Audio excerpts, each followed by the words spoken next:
Hi guys, and happy weekend. So I hope that everybody had an amazing week, and here we are taking a look at the energy for this coming week, May 4th to May 10th. So we are already in May. Let's see what May has in store for us. So today we are using, this deck is called the Antique Anatomy Tarot, and what we're doing is we are taking a look at the energy for next week. So what you want to do is take what speaks to you and leave the rest, right? Not every card will speak to you, but that's the beauty about it, that sometimes it will all speak to you and sometimes it will be two cards. So what you want to do is take what you need and leave the rest, right? So today on Hair Talk, here we are celebrating my 1 month of not shaving my head. As you guys know, I buzzed it completely back in January and I wore it like that for a few months, and then now I got tired of that, and here we are growing out the hair. I had many of you sending me messages, can you do a video so we could see how your hair journey is going? So here we are. This is my hair. Still very short.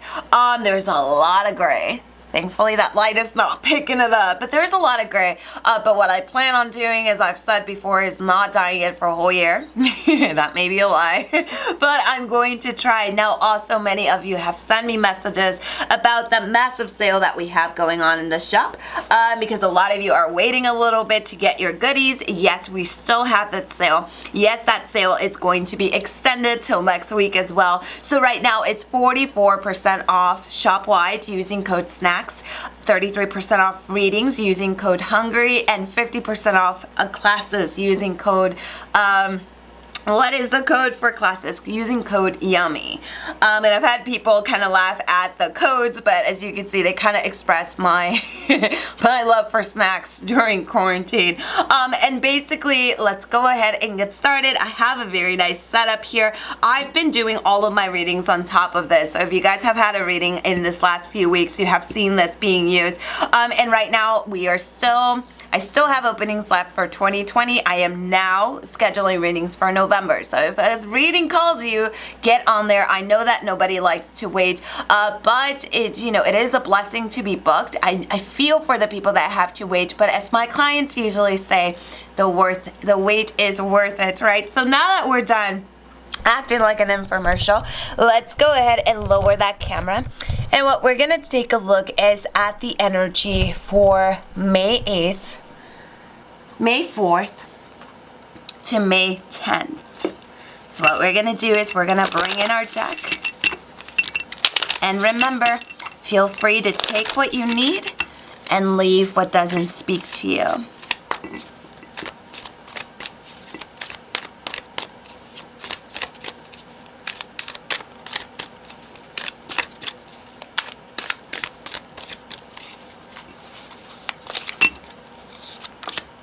So we start off the reading with the Four of Rods. Now, when we see the Four of Rods, what you really want to do right now is kind of focus on one thing at a time, right? When we see the Four of Rods, the message that this card kind of says is to go at our own pace, right? To try to not fall for too much of your own expectation. Right now, what we see here is celebrating the little things. You want to work on finding your inner harmony, right? As well as working with your gifts. Now, success doesn't mean all the things that you are achieving. Success should be meaning with this card. How often can I tap into my inner peace? How often do I feel freedom? A lot of times, we're into the ego, so we're always accomplishing all of these things, but then you will realize that you will find yourself exhausted, right? So what we see with the Four of Rods is celebrating the little things, celebrating your success, celebrating your existence, and not so much really focusing on the bigger picture right now. You kind of just want to focus on where you are at the very moment, instead of allowing your mind to take you where you should be, on the things that you didn't do, and so forth. Now, the next one that we see is the King of Swords. So when we see the King of Swords or the King of Blades, this is a reminder that you are definitely in charge of your intellectual self, that you are definitely in charge of your inner management. So I'm sorry, I said the king, this is the knight. So when we see the knight right now, you want to avoid any kind of person with arrogance, right? You want to also avoid you yourself maybe acting a little bit arrogant, right? But you want to be assertive. So there has to be some balance there. You want to work through your impatience. You will notice that you're maybe getting a little bit impatient, right? So you want to find grounding here in between. What we want to do is move forward, but not moving forward reacting on emotion. We want to move forward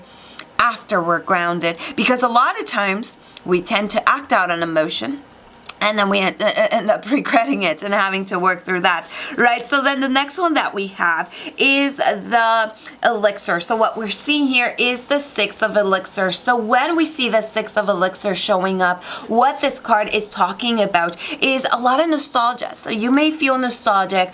You may be looking back, right? And you may almost be missing the sweetness of maybe childhood or some other time that it's not in the present, right? So basically, you can look back and reminisce, right? Because this is actually essential for understanding yourself, but you need to be very careful that by doing this, you don't stay stuck in the past, right? Don't stay there for too long, because then you'll miss out the actual energy of the moment. So for next week, what we see here is taking it step by step, making sure that we are in the present, that our ego is not telling us all these great things that we have to do or these things that we didn't accomplish. It's almost like this ebb and flow with these 3 cards, right? So what we're gonna do now is we are gonna pull out 3 more cards, and this one is from the Gaia Oracle. So we're bringing in that Oracle energy now. Remember, take what you need and leave what you don't.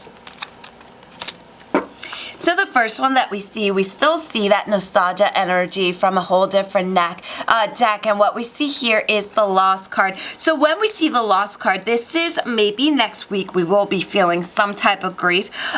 But this grief is going to lead you to kind of like a rebirth, a resurrection of the self. Here we have going through sadness. And this is almost very together, because what I'm seeing here is we're grieving something and the sadness is really there and we're very nostalgic, but we got to go through this in order to enter this new beginning. So it's almost like you're peeling and letting go of your old layers, right? Which kind of makes us a little bit sad because it's the process of growth, right? But as you can see, it's all leading you to a beautiful new beginning. Now, the last one that we see is, as you can see, towards the end of the week, you will feel lighter. You will feel more into the happiness zone, into the inner harmony zone. You will feel a little bit more fulfilled. So seeing the energy for next week is quite interesting, because we do see a roller coasters of emotion, right? Which we can't deny. That's exactly what we've been going through. And there's a lot of nostalgia. There's a lot of kind of letting go of the old in order to make way for the new. So even though transitions are very hard and not fun at all, this is the reading that kind of says, just hang on, be patient, everything will be worth it. So as you can see, we're in for quite a week, but we will make it through, right? So I hope that everybody has an amazing week. Lots of love and light to you all, and blessed be. Bye-bye.